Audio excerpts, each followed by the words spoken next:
your success is dependent on the quality of the questions you ask. Well, a lot of times as a student, you don't ask good questions because you don't know what questions should be asked. Very so true. as somebody who's in that position, I'm like, I can ask the good questions for you and get you the answers you need, but don't know to ask. And that's how we educate people and bring them up. Okay, so Dr. David Fowler has been a chiropractor for 15 plus years. He has practiced the Gonstead system of chiropractic exclusively for his entire career. He currently teaches Gonstead classes for the chiropractic students at Life University up to recently. And he has a passion, as you all will very quickly see, for Gonstead Chiropractic and for helping students and doctors from all across the world become better thinkers and chiropractors. Joining me now is Dr. Fowler. Welcome. Thank you. Thank you for having me. Yeah, it's great to have you. And so this is an interesting opportunity because I get to interview the interviewer. For those who might not know, he is the host of a podcast that's out pretty much on all streaming platforms, right? Spotify, Apple Podcasts, called the 1505 Club. And it's podcast, just all really, really incredible information. Highly encourage you guys to check it out. You'll fall in love with it. Just really dense information that can get deep, but it's also great for students and great for learning too. And so it makes it very simple, but also very intriguing subjects on just chiropractic health and obviously a lot about Gonstead. But I want to ask you, Doc, as a question you ask people on your show whenever they begin, what got you into chiropractic, but specifically what got you into Gonstead Chiropractic? So that's a very strange story. It all actually goes back to, I was about 20 years old. I was playing football in college and I was having a lot of pain with my back, a lot of trouble. And it was we did a scrimmage and I was watching a specific play and I played free safety and this guy came across on a post pattern and I could have annihilated him. And right before that would have happened, I saw myself flinch. And I saw it on the video. When I saw that, I immediately knew why I had done it. That I knew that when I hit him, I was gonna get shockwaves into both my legs, and I was probably gonna be paralyzed for about 5 seconds. And I realized that when I hit him, no matter how hard I hit him, it's guaranteed gonna hurt me worse than it hurts him. And I was like, something is not right because that should not be the case. And so, not really knowing what was wrong, I just knew that I was having a lot of problems and that I was 20 years old. That's too young to be crippled. I had to figure something out. So it was kind of hard for me because that day I was on practice. The next day I was in the coach's office and I never stepped foot on a field after that. It was pretty much over. It went that quickly. There was no getting used to it. This is changing life. And so it was just over. And so as I was checking out of my classes, because I decided if I really was there to play football, that was my major. So I didn't really know what I wanted to do. And I realized you can either use your body or use your brain. And I had destroyed my body. So the brain was all I had left. And I thought, well, how am I going to use it? I don't really know. So I went through the hallways and they had these posters that would have these little cards in the corner. And they were things for everything from the military to optometry school, to all kinds of stuff. And I just grabbed them all. I didn't know where I was, all through my backpack, forgot about them, moved on with life. Sometime later, I decided to start taking some classes again. And I pulled out that backpack. So it's probably 6 months later. I pull out that backpack and I find these cards. I start going through them and I'm like, nope, not doing that, not doing that, not doing that. And then I get to one on chiropractic and I kind of paused and I thought, that's interesting. I suddenly realized that I'd always known chiropractors, but I'd never been in a chiropractic office. I'd never been adjusted. I really didn't know that much about it, but I kind of did in a little weird kind of way. So I filled that card out, sent it off, get the video back, watched the video. And I was like, I think I'm gonna go to chiropractic school. And that pretty much was about as much as I knew. So I didn't even have enough knowledge to know what a good school looked like versus a bad school or any school. I kind of thought they all have to be pretty much the same, right? What difference does it make? I'll just stay close to home. So I ended up at LACC, Los Angeles College of Chiropractic, at that time, because it was a 3-hour drive to go home. So I wasn't that far from home. So I went there. Before I went there though, I took some prereqs, and this is how I got into Gonstead. So I took some prereqs and I had this guy that I was tutoring who was a professional comedian. In fact, I watched some of his YouTube videos the other day. His name is Jeff Martyr, if anybody wants to look him up. Okay. Anyway, so I was tutoring Jeff, and he would always go to the roof of the building. It was like a 5-story building. He'd always want to go to the roof to study. Everybody went up there to study because everybody who smoked went up to the roof because they could smoke and it would go up. So I would go up there to help him study. Well, one day it was raining in LA. What an odd occurrence. So we had to go out to the front porch because nobody wanted to go on the roof because it was flooding. Well, the porch was like a third the size. So everybody's crammed in shoulder to shoulder and nobody can move. And I don't know what he saw. He saw something that I didn't see. And he made the comment that that looks like a Gonstead adjustment. And I guess he could tell by the blank stare I gave back that I didn't know what he was talking about. And he said, "You don't know what that is, do you?" And I said, "No, I have no idea what that is." He actually got serious for like the first time and only time ever. And he looked at me and he goes, "When you go to school, you go find the Gonstead clubs because they're the Jedi Knights of chiropractic." And that's what he told me. And I was like, "You had me at Jedi Knight." So when I got to school, I went looking and I saw on the board, they had two clubs, basically had two technique clubs, AK and Gonstead. And I was like, okay, I got to go to this club. So sometime in my first semester of school, I went to the Gonstead club to check it out. And just like I told Jeff I would, I went to the club. By second quarter, I was the vice president. I continued to be an officer in the club until I was in about seventh quarter. Then I went on to clinic and they made me an executive officer and I kind of guided the new officers. Then I graduated, started my own practice, did Gonstead. I actually did it for 20 years. They never update me on the. Yeah, I know it's a little behind. Yeah. 20 years. In fact, it'll be 21 in a month or so. Awesome. So did that for 20 years. And then during that time, I had an opportunity to teach at LACC, actually, that came up. So I was teaching Gonstead at LACC, which was kind of a hard position to be in, but it was exciting. It gave me a chance, like with everything, to go through the hard, painful learning process of making lots of mistakes and learning from them. So I was able to refine stuff. So when I got the opportunity to come teach at Life, I already had a little bit of refinement, not as much as I would have liked, but some refinement because I had already tried things, knew what worked, knew what didn't, knew what things students pick up quickly, what things they have a harder time with. And I kind of worked through some of those things already. So that made it a little bit easier to jump in because right off the bat, it wasn't intended to be this way, but in my second quarter, I'm already the lead instructor for Gonstead. And so I had to take over that class. And so it at least gave me the jump start to be able to pull that off. So that's kind of where we are now, teaching Gonstead class and teaching x-ray line drawing. Yeah, that's awesome. And I've heard already amazing feedback just from the students at Life, not even people who've been learning Gonstead, but even just individuals who haven't really gotten a chance to get exposed with Gonstead that much. Maybe they never went to the clubs, and they've said great things about just your teaching style and how passionate you were about, just teaching them chiropractic and making them better. And I think it's funny, we're at Life, we're probably about a few miles away from each other, yet we're hopping on Zoom talking. You gotta love that, but it's okay. What got you into teaching to begin with? I always wanted to be a teacher. This is actually kind of an odd story that most people don't ask, so I don't usually tell. But my mom was an English teacher for 16 years. Cool. She also taught some other things that she enjoyed. English, she found she didn't like English going through school. In fact, she has a Bachelor of Science degree in home economics from Cal Poly San Luis Obispo.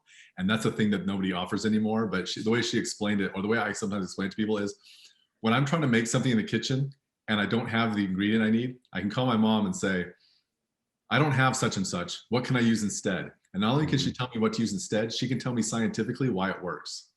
And that's what a Bachelor of Science in home ec will do for you if you got one, but they don't have them anymore. So that was really what she was into. Then when she started teaching, found that she really had a love for English, got into doing English more. Also taught German.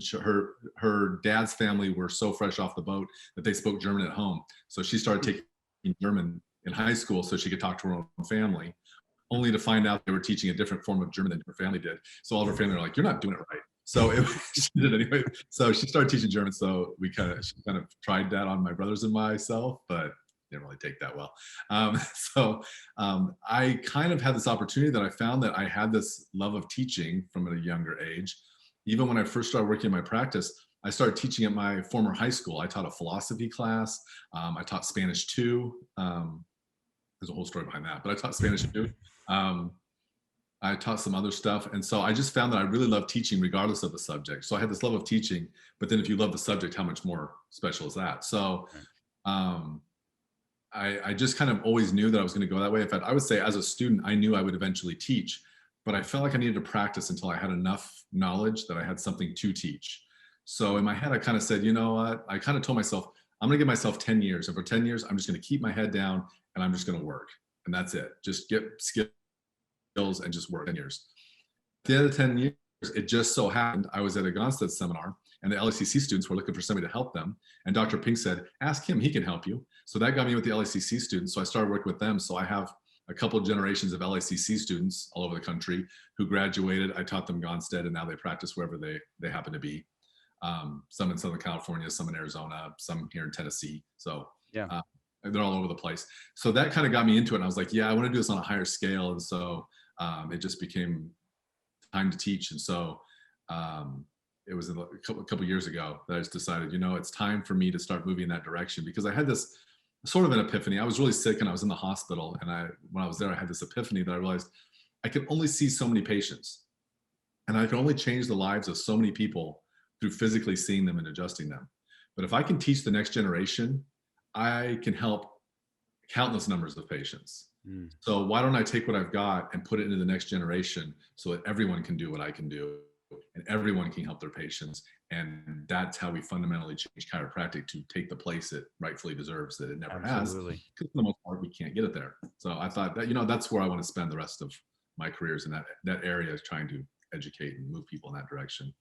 Yeah, that's so awesome. And BJ himself said, BJ Palmer, developer of the chiropractic profession, said you never know how far reaching something you may say, think, or do today might affect the millions of people tomorrow. And I think that's so true of the element of teaching and really passing on to the next generation of chiropractors. That's something that I'm already kind of inspired by myself, is wanting to help the people below me so I can bring them up, obviously through the audience here, through YouTube, but also, even with the Gonstead Club, like I realize how big of an importance it is just to like pass the torch for the people coming right behind you. And so absolutely, with someone like yourself, who's like safely put, become sort of an expert in this work, that's very, very difficult and meaningful work. There is a great significance to be able to pass that on to the next generation. So I mentioned the 1505 podcast the 1505 Club podcast that you have. I think that's also a really great resource for students, for anyone can really tune into those. But what exactly is the podcast about, and what got you into starting that up? That's another strange story. A lot of strange stories today. I have lots of strange stories. I know you do. No, actually, you look back on life, and I think life is really nothing but a series of strange stories. Like how these things happen. I'm a Gonstead diplomate, and I'm on the board of directors for the Gonstead Clinical Studies Society. I'm actually the vice president of the Gonstead Clinical Studies Society. Yep. And we were at a board meeting, and I don't know how it came up, but the people on the board, generally speaking, there's 5 of us who are younger who just came on. But before that, the average age on the board was probably like late 50s, early 60s. And so these are older people. So I get on the board and I'm looking around and I'm thinking, I am surrounded by the best chiropractors I know in the entire country, and nobody knows their names. And I come on YouTube and I can find everybody, and I'm like, give or take, I don't care. Like, they're not special to me. And I start thinking, people need to know who these guys are, and they need to know the knowledge that they have. And we need to raise the bar on chiropractic, because too often we set such a low bar that it's like, oh, I helped that patient. Well, by how much? I don't know, maybe 1%. Well, who cares? I could smack him in the butt with a shovel and that might help him 1%. That doesn't make me happy. Like, that's not special. So I started thinking, we need to really raise the bar. And so, having a big mouth, I said, we should start a podcast. Everybody can know it. And somebody else who gives me a lot of grief, he goes, that's an excellent idea. I vote you should do it. I make a motion. And I was like, oh, you got to be kidding me. So that's how I ended up with it. And I said, you know what? Actually, I know how to do it, because 15 years ago, I actually had a radio show, and it was before there was podcasting ability, before podcasting was really a thing. So I would record my radio show on GarageBand as a podcast, but then I would upload it to a disc, take it to the radio station. They would do their little magic with it, and they would put on. So I was familiar with that in the recording process and all those kind of things. And I thought, you know what? And I know computers. My dad's an electronic engineer who built missiles for a living. So I've always been around computers, even though I'm older. And I was like, for where I'm sitting age-wise, generational-wise, I probably have more radio knowledge, more computer knowledge, more anything than most people.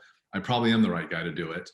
And then as I thought about it more, I realized, they say that your success is dependent on the quality of the questions you ask. Well, a lot of times as a student, you don't ask good questions because you don't know what questions should be asked. Very so true. As somebody who's in that position, I'm like, I can ask the good questions for you and get you the answers you need, but don't know to ask.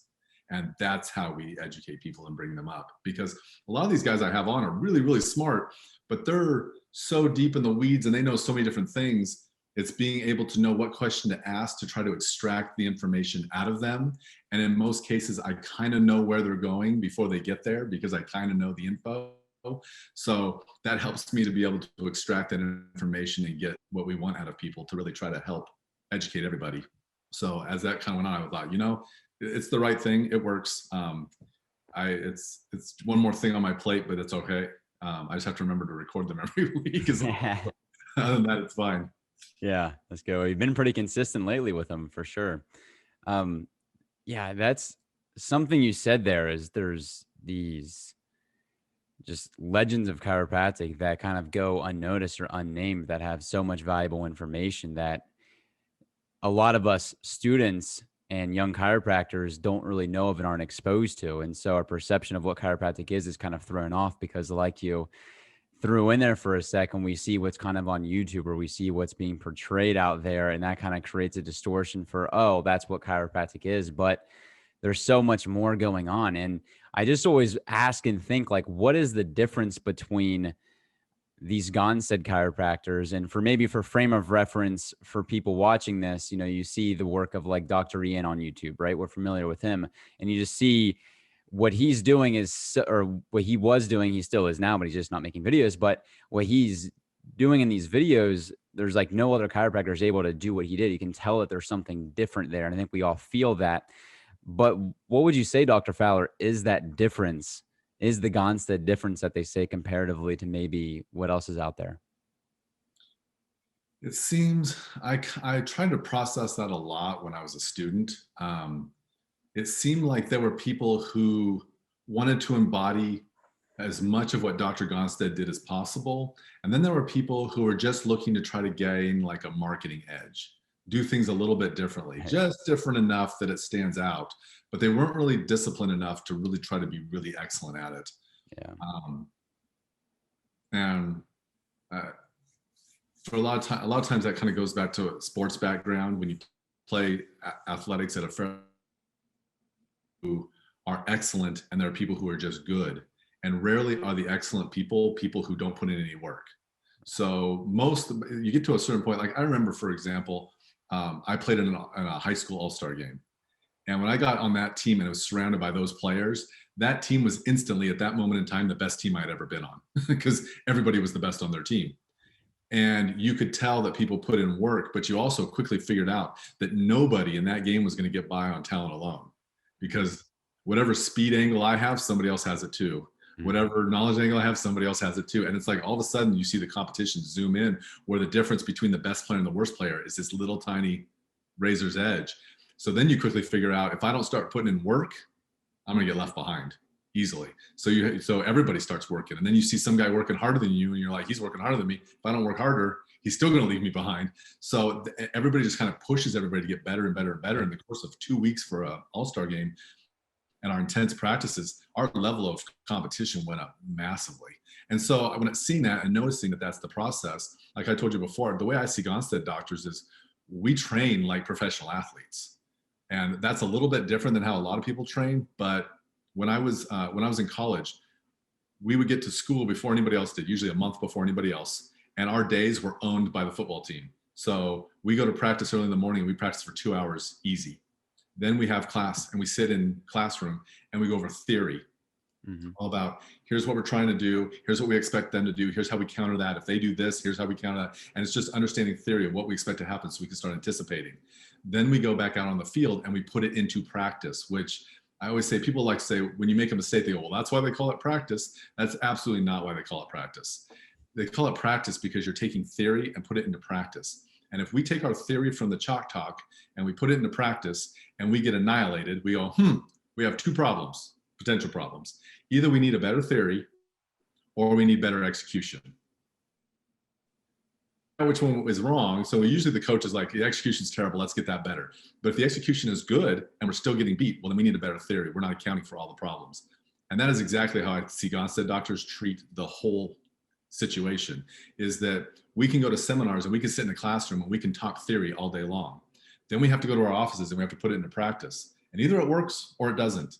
And if it doesn't work, it's because either we didn't embody the theory correctly or we are not executing correctly. And so when you've got a patient and they're not getting better, it could be because you've assessed them incorrectly and come to the wrong conclusion.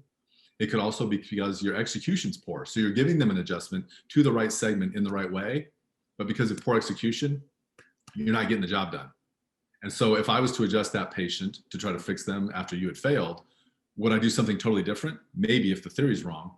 Or would I do exactly what you did and just do it better because I can get better execution? And so that's the whole thing with students, is looking at students and going, okay, where's the weakness here? Is it in the theory? Are you not understanding what we need to do and you're coming to wrong conclusions? Or are you coming to the right conclusion but not performing it correctly and your execution's holding you back?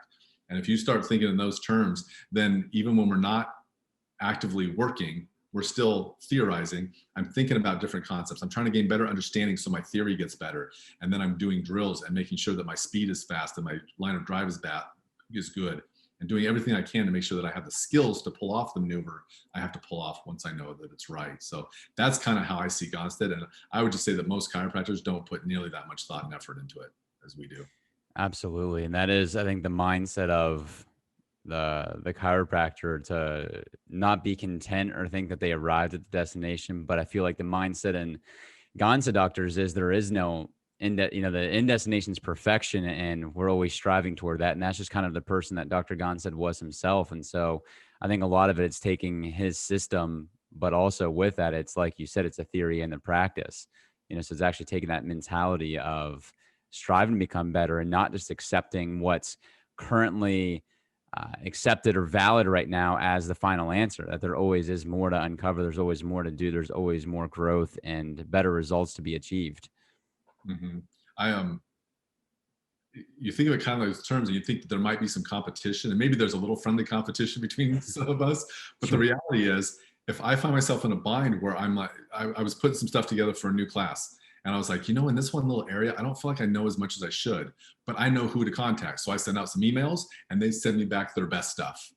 Great, let's put it together and let's make it great. Because they understand also the whole idea is we want to teach the next generation, but we want to teach them the best we possibly can. So it's not like these guys are holding out on me. They're like, here's my best stuff. Here's everything I've got, my best stuff. If I pull from a few sources, put it all together, I can come up with something really awesome that benefits everybody. And so there is maybe a little bit of friendly competition, but really everybody's just trying to help everybody else. We're all on the same journey. Some are further down the road than others, but everybody is just as concerned with helping the people way behind them to get on the right path as they are as making sure that those that are in the front are all heading in the same direction and not getting off course. So in that result, I often call it the Gonstead community, or sometimes it's almost more like a family.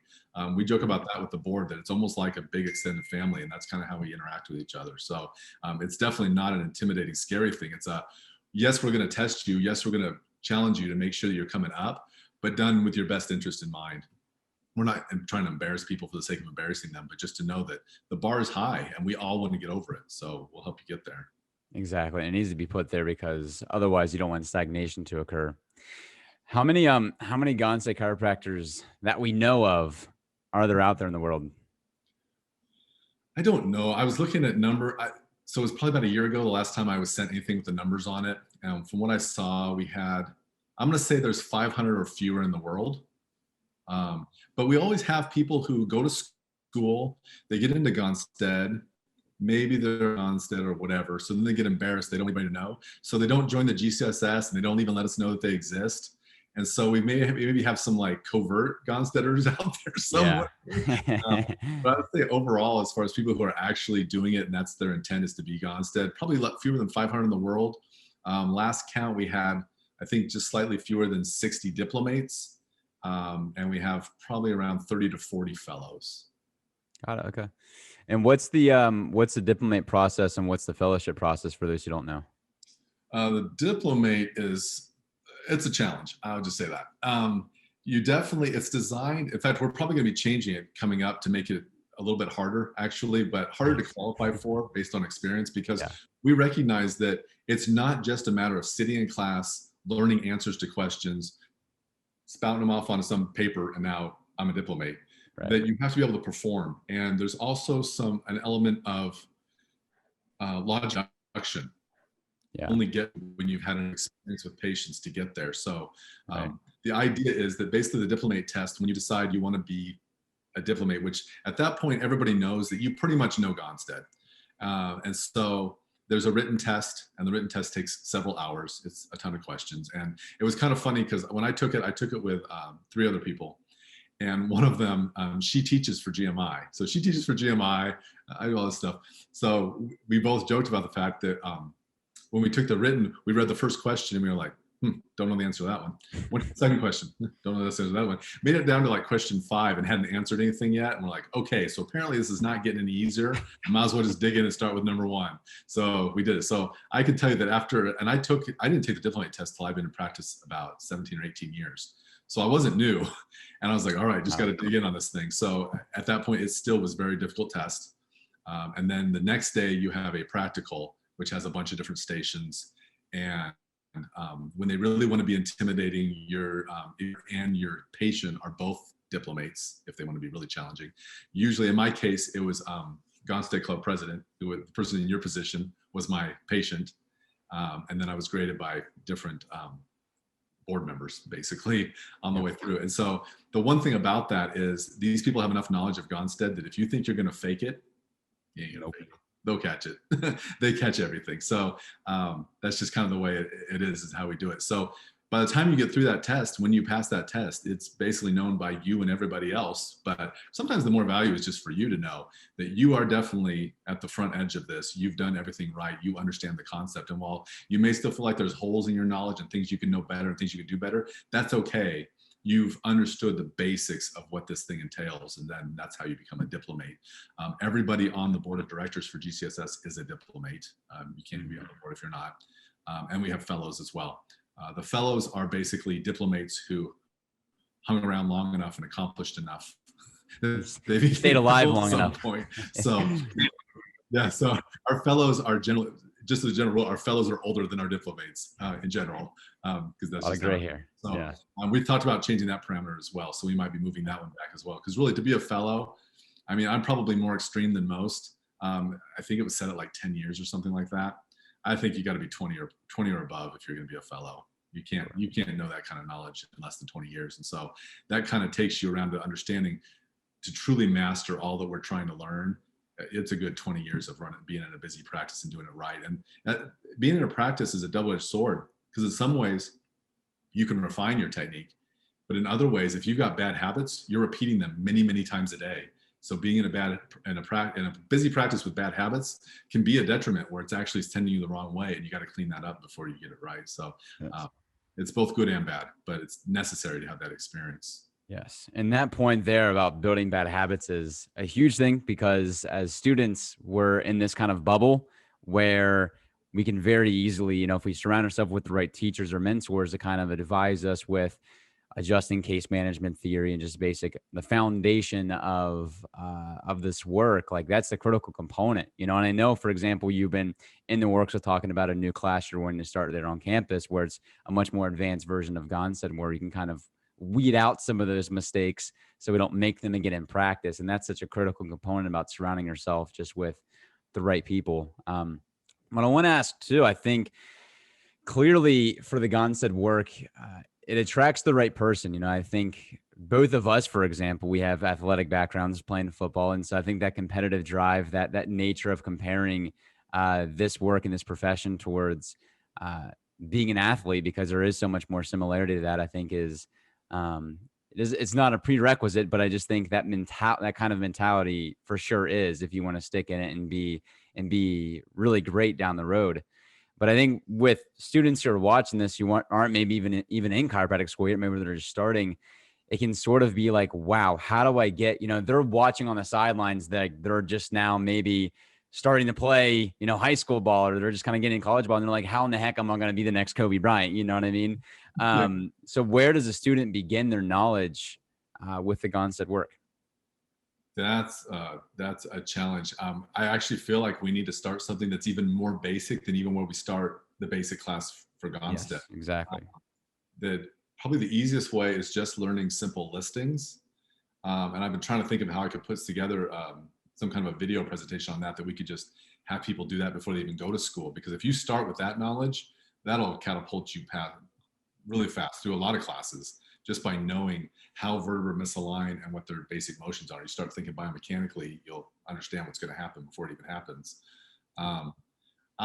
For sure, I was very intimidated. I got to school And as a first as a first semester student, you are definitely the bottom of the totem pole. And everywhere you go, you see students who are even one or two terms ahead of you. You're like, they're so lucky. They're so far ahead of me. Right. So you're like, you definitely feel like you're at the bottom. And so then I went to that Gonstead club, and there were 3 members.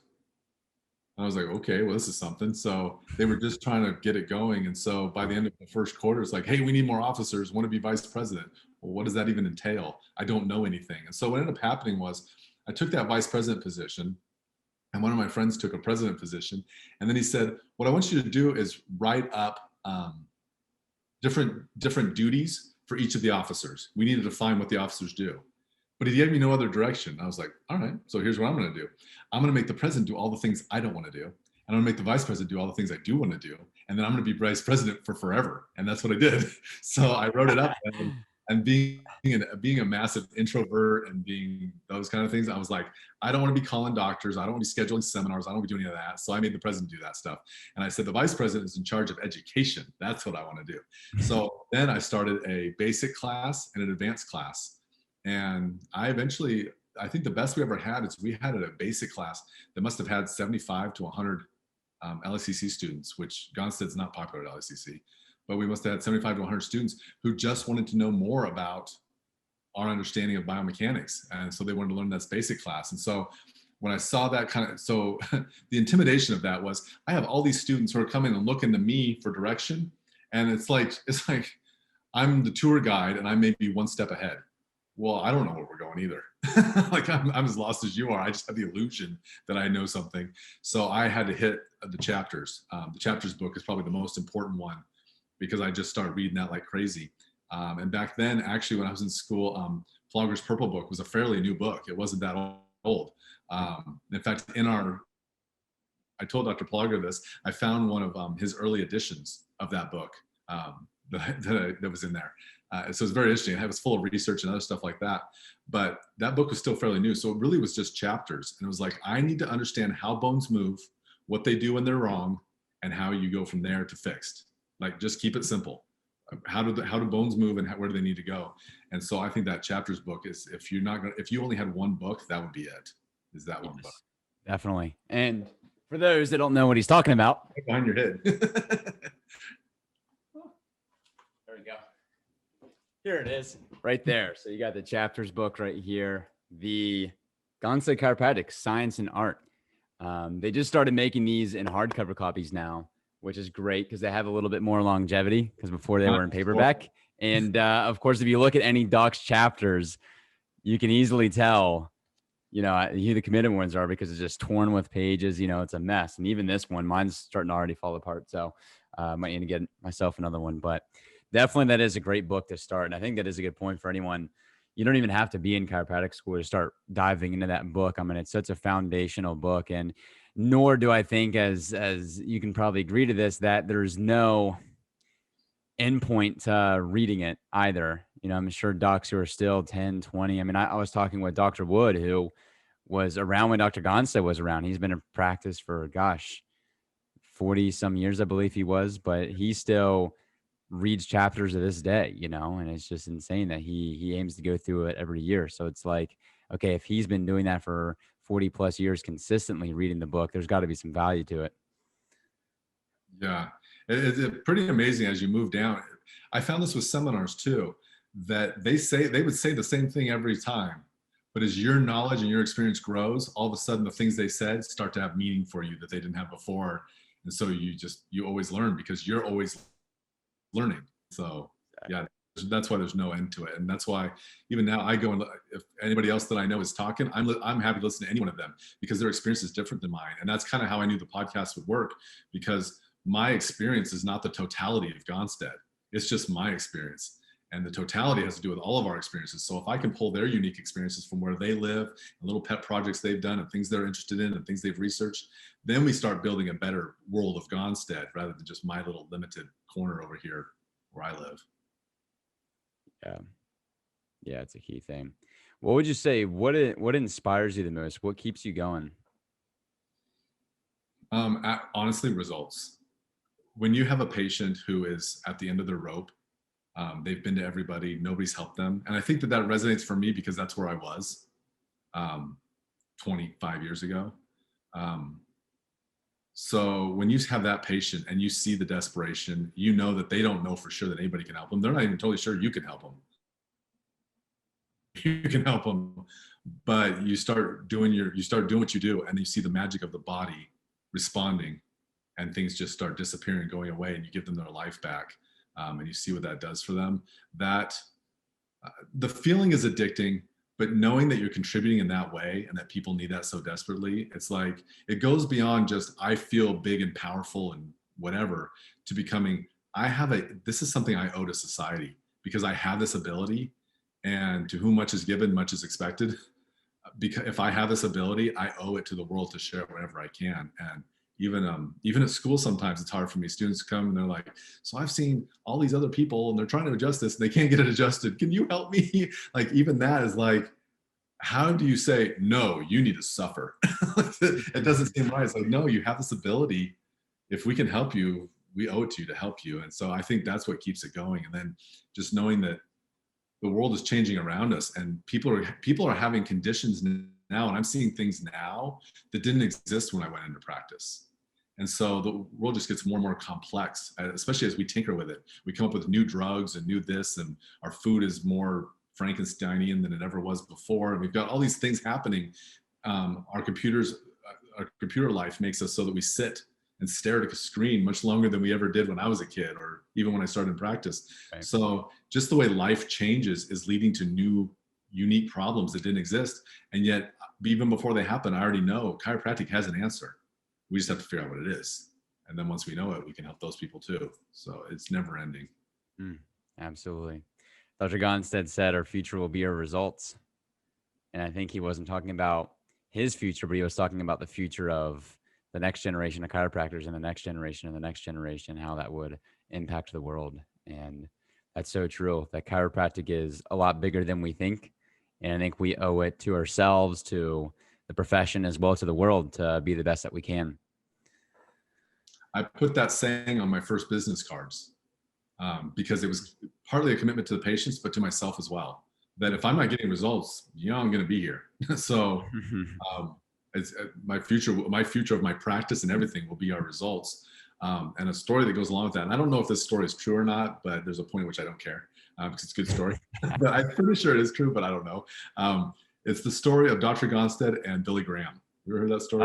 Yeah. So that's a good one. Apparently, Billy Graham said to Dr. Gonstead, I can make chiropractic famous around the world. All I have to do is mention it or mention you in one of my sermons, and everybody will come flooding. And Dr. Gonstead said, don't bother. And Billy Graham was kind of confused. He said, why not? And he said, because if our offices were flooded with patients tomorrow, we chiropractors in general, we as a profession would not know what to do with them, and they would never give us a second chance. And I heard that story the first time as a student, so 20 something years ago. And that really to me was like, that tells me we have a duty. And so far we have failed in that duty, because 20 something years later, that should not still be an issue today, but it is. If we had our offices filled with patients with all kinds of things, could we really handle it? As a profession, no, we probably couldn't. And so that's why to this day, I was looking at some numbers. When I was a student, there were 60,000 chiropractors in the United States. You know how many there are today? Wow. 60,000. Yeah. In 20 years, we've gained as many as we've lost. Wow. And we stayed totally even. So are we really growing this profession? Not really. We're just transitioning one group out, one group in.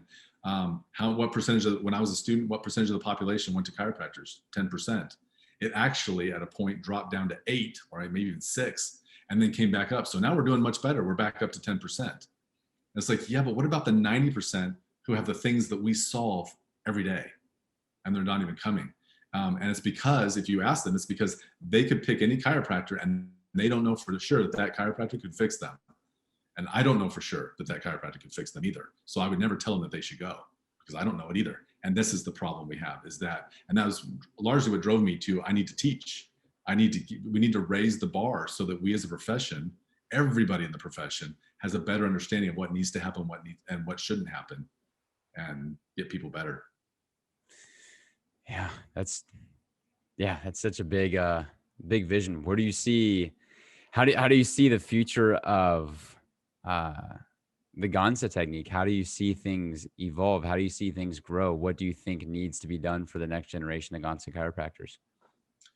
I don't know that we need to do anything majorly different than we do. Yeah. Um, we just have to, we have to be able to adapt to a changing environment. All life is adaptability. So if Gonstead's going to stay alive, it's got to be adaptable. Yeah. So with technology, and I think that's kind of what the podcast did. We've got some of the other younger docs on the board starting to put out YouTube videos now because they realized they needed to put out good videos to counter some of the other nonsense out there. Right. So David Fowler, right? Bobby Fano, those guys. Bobby and Dave Waller have both done it. So yeah, those are both board members. So we've got that aspect, but the challenge, I think, the biggest challenge has always been the same thing that it always is. And that is, as we progress along, and I see myself getting caught in this and very actively fighting against it. But what happens is you reach a level in your ability where you think about this with any sport. Professional athletes don't go onto the field and then have to really think really hard about what they're going to do. Most of it's instinctive. They start moving before they even know where they're going because they just see things in its flow. Well, we get the same way in practice. You get to a point where you're just in a flow, you find that zone, and you're not putting a lot of cognitive thought into it. You see things and you react, you see and react. You're just so keen on those things. So then you come back to a student and they go, well, teach me how to do this. Like, I don't really think about how to do it. So there's a gap between what we're able to do and our ability to communicate it to that generation that still is like Pop Warner football. We need to know the proper drills and mechanics to do to develop the skills to be able to get to that point. And that's always been the gap, is that you go and you listen to these guys who've been in practice a long time. And actually there's some guys now who are fantastic. Danny O'Hara has been in practice for, well, forever. No, It seems like it. He's been in practice for a long time and he's very good. He still sees a high volume of patients. And yet Denny can go to a classroom full of people who are brand new and he can explain it with an ability that they go, I get it. I get what you're saying. So we have some people who can actually bridge this gap. And I think it's a large part because we recognize it's a bridge that has to be, the gap that has to be bridged, because this is how a lot of us grew up, was following people who were really brilliant and great at what they did. But you had to mostly try to pick it up by just observing because they didn't have that communication ability to be able to tell you what was happening. What was really happening. And sometimes when they would try, they would mislead you because they say, well, I'm doing this. And then you feel them and you're like, you're not doing that, you're doing this. And it would cause a lot of confusion. And so really being aware of what are we truly doing and what do we do? What are we trying to make happen? How does that match up theoretically, knowing biomechanics, knowing how things should move? Are we doing something that's consistent with what should happen, or is it inconsistent? And then if it is consistent, how are we going to make sure that's actually what we're doing and not doing something else? And the more thought we put into that, and the better we get at communicating that, the better we're going to do at educating the next generation. And my goal is, I didn't feel like I was really competent at this until about 10 years in. I would love it if by the next generation, we could get people to the same point I was at after about 5 years. And then I would give them the challenge of try to do it after 2. Mm-hmm. That if we get that, we need to put as much effort into how we educate the next generation as we do at actually getting good at this. And if we can do that, then that's how we'll keep it perpetuated. Because one of the big obstacles, obviously, is how hard it is and how long it takes to get at it. But not like 10 or 20 years of pure torture. It actually is a very fun journey. It's actually an exciting journey. There's times when I think back on places I was at in my growth, and I think, man, I wish I could go back and visit that moment for just another minute. Or I wish I could go back and even have a conversation with myself from now at that moment. Because there are frustrations that happen. Or sometimes there's one little hang up. And it's like, I'd love to tell myself what that hang up was and how to get past it. And yet the beauty of the whole thing was that nobody did tell me. I had to go figure it out. And figuring it out is what actually propelled me past that. And so it's an exciting journey. It's a fun journey. And so I wouldn't want to rob myself or anybody else of that journey, but it is sometimes a frustrating journey. It's like trying to play golf and you hit the ball with what you think is a great stroke. And then the ball tells you by where it goes that it was clearly a terrible stroke. Mm-hmm. And you're like, I can't argue with the ball, but I disagree. So it's like that kind of, I did everything right. And I went to set the bow and nothing happened. And so you have to figure out how to get past that. But that's how we learn. I think it's a fun journey. I think it's exciting. It is fun and it is exciting. I think there's an element of fear associated with it too, because if you decide that, okay, I'm going to thread that needle and kind of embrace those challenges to propel myself forward, there's going to be tough times, you know? And I feel it's a struggle and it can be more difficult. Just like if you want to become, the golf analogy is an amazing to chiropractic because it's pretty black and white with whether you're doing the right thing or not. And we can tell that knowing what we know, if a doc's doing the right thing or not, but the public doesn't know. You know, we're used to, you know, they just see the ball and, oh, it landed on the grass, but they don't understand. It's like, that was a terrible shot. I think he sliced that thing real bad, but they just see that, oh, I landed on the grass or whatever, right? So we have an element of kind of seeing a little bit deeper than the surface, and that would be ideal to kind of raise the vibration of what real good chiropractic is. But the only way to do that is to become it ourselves, and then like you said, just embracing that process. Yeah, I have a Friday Gonstead lab that I teach, and my Friday Gonstead lab is usually a little smaller, so it's like 8 to 10 people. But that happens every quarter because people want to leave campus and they don't want to be there on Fridays. So Friday. But I love my Friday class because my Friday class is a smaller, more intimate class. I can actually do more with them, and then for reasons I can't explain, they love to bring by the tour groups to my class, so I get to see all the tour groups of people who are prospective students as well. So I like seeing them, and they like seeing me. So I love the Friday class, but. Cool. What I can do with the Friday class is, because it's a smaller group, we were going over upper cervicals today, and kind of like we do with lower cervicals, but we're working on some of those intricate connections in the neck that are very unique at the very top.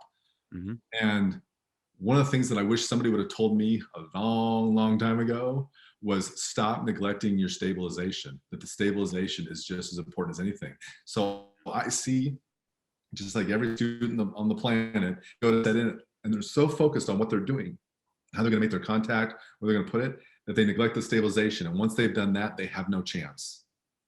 And so I really stress to them, don't neglect the stabilization. Do what you're doing with this hand, but maintain what you're doing with the other hand. And that one simple little fix, which we can do in a couple hours, is probably saves you, if you can master it, that'll save you years off of my learning curve. Yeah. Just knowing that. So it's like those simple little things that I can do in class, because I already know how important it is, that as soon as I see them neglecting it, I say, don't neglect that. Don't let that go. Because as soon as you do that, you've just ruined your adjustment. Don't let it happen. And so that's the other reason I like it too, is I can already see that for people who are interested in learning this, we can cut the learning curve down just by making sure you focus on the important things right at the beginning, develop good habits, and then everything else just flows from there as you develop feel and touch. Yeah. Yeah, and that's a great perspective to have. I think as a student, know that by surrounding yourself with someone like yourself who has over 20 years of experience, who can help you, you're getting 20 years of knowledge passed down on you that you can emulate. And if you're serious about it, work on that, and you can actually progress. Like you said, who knows, X amount of years ahead of your learning curve where you would already be. I read there's an interview with Kobe Bryant he did, and he said, I can't remember exactly what interview he was or exactly how he worded it, but he viewed his basketball game just as like a game of years.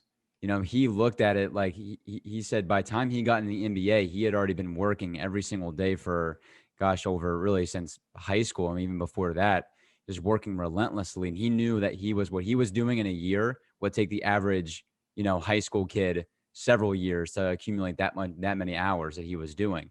And so the way he looked at it was just simple math that, well, by the time he was already, out of high school and in the NBA, he's like, he's already put more hours than most of the guys that are in the NBA currently already had.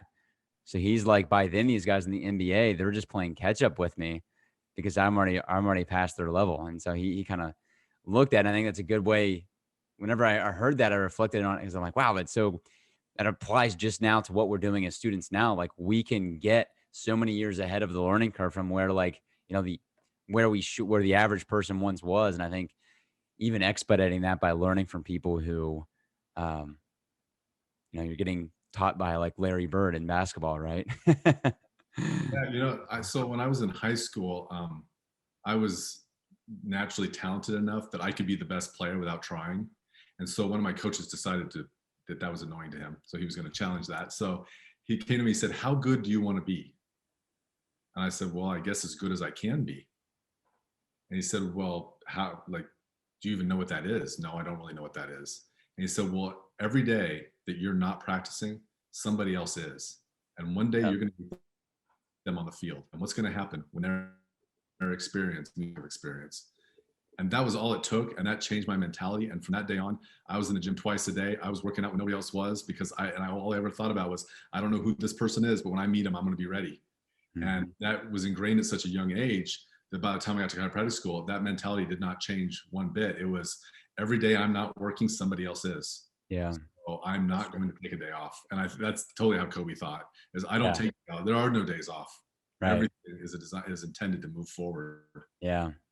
I had, when I was playing football, there was this team we played against. It was my junior year, and it was my very first time I got the chance to start. I think one of the guys got hurt, and like, this was I thought I should have been starting all along, but finally he got hurt early on in the season. So I was like, this is my chance and opportunity to go out there and shine. And we're playing the hardest team on the schedule too. And there's this kid who was in my grade, but he was already getting offers from colleges and stuff as a junior, this huge kid, middle linebacker. And I remember I was like the lead blocker. They called it an up back, but basically like a glorified guard, like fullback position. And so it was sometime in like the first quarter anyway. There was a play where I was running and I was supposed to, block him, and he ended up just wrecking me and ended up giving me this huge concussion. And I was out for a couple of weeks. And then, the guy came back, and I never ended up getting that starting position. And so that always, like, that resentment that I had grew all the way through that offseason. All I could think about was that one player, and ended up, completely changing my game, got so much better, bigger, faster. And we played him. And on the first play, ended up like just completely pancaking him over. And I just remember that moment was like, yes, that's what I was waiting for. In chiropractic, it's not much different. You get in your office, you get a patient, and you think you're prepared, and then you don't know what to do, and you feel that feeling of, I was not ready. Yeah. And that's such a horrible feeling. I'm not feeling that again. And so if you aren't ready to start learning, you will be then. And so it's almost become a little bit of a joke that we see students graduating like, I rule the world, I'm going to give it 2 weeks. Wait till an actual patient walks in your office, then we'll find out what you really know. Because that's how patients keep you humble. Because as soon as you think you've got it, you're going to get that patient that it reduces you to feel like you're not even sure you've ever done this before. Mm-hmm. It's the patients that keep you humble. That's the reality. It is. And it's that future, instead of it being that future athlete or person, it's that, okay, what's going to be that future patient, that future case that might require that deep level of thinking or thought or skill. And that fear, like almost wondering, am I going to be ready for that? When it comes in, am I going to see, am I going to get that result that was required in that moment? Yeah. When it comes to the adjustment, I had like the Ben Franklin idea. So I'll tell you what Ben Franklin's idea was in a second. But my idea was, I started thinking, is there a perfect adjustment? And if there is, what does it look like? And is it achievable? Can I get there? Well, Ben Franklin's idea was, Ben Franklin wrote about how he had decided that he was going to be the most moral, ethical person ever. And that from this day forward, I will make no more mistakes. I will just be perfect all the time. Yeah. And then he comes back and he says, okay, so I tried to be perfect all the time and I failed miserably. But I learned that in the venture to become perfect, I am better off than I would have been had I not made that attempt. And that was my attitude, is I don't know what the perfect adjustment is, but the harder I try to get there, the better off I'll be because of it, whether I achieve it or not. Mm-hmm. So that's been my approach, is that it's probably, perfect adjustment is probably a unicorn. It probably doesn't really exist, but I'm going to keep chasing it anyway, because every time I get closer or move in that direction, it just becomes a better adjustment. And a better adjustment means being able to help more people, different people, being able to help that person that can't get help anywhere else. And I think as time's gone by, as I've gotten to this point of being out for a while, and I don't have a desire to go back into practice and see lots of people anymore. I'd much rather teach. But if I was to practice again, it would be to see the people that nobody else can help, because those are the ones that it's like, somebody's got to help these people. So that's really where I would go, is just to that range. I would do like the what's the extreme makeover home edition, where they travel around and help people. I would like travel around the bus and adjust people who couldn't get a good adjustment wherever they live. That's awesome. Extreme spine makeover, right? Extreme spine makeover. Very cool. Well, awesome, Dr. Fowler. This has been fun. I know we could probably talk for hours and hours, and I'll have to have you back on here sometime because this was a lot of fun. But if people want to get a hold of you or ask questions or anything, obviously do so in the comments here. But where can people get in touch with you if they need to? I don't do a lot of stuff. There's You're not out there, but the podcast. Watch the podcast, everybody. Yeah, I pretty much hide out. So there's the podcast. But if people had questions about chiropractic school, because that is a big thing too. I know people listen to your channel haven't even gone, and chiropractic school is intimidating. The higher level students can be intimidating with the lower levels. The docs are definitely intimidating. We shouldn't, not all of us should be. Some people probably should be, but not all of us should be, because really we do want to help. And so if somebody wanted to email me or just ask questions about life or anything like that, my email is david.fowler, number 2. I don't know why I'm not number 1. Yeah. David.Fowler2. Only one David Fowler. at life.edu. Yeah. And people are welcome to email me if they have questions. I don't know everything about how the school works, but I know how the chiropractic sciences department works, and I know the people in there. So yeah, I'm happy to help anybody who's trying to decide what they should do and where they should go if chiropractic's for them. Yeah. Awesome. Sounds good. Well, thanks everyone for watching. Thank you, David Fowler, for tuning in. We appreciate it as always.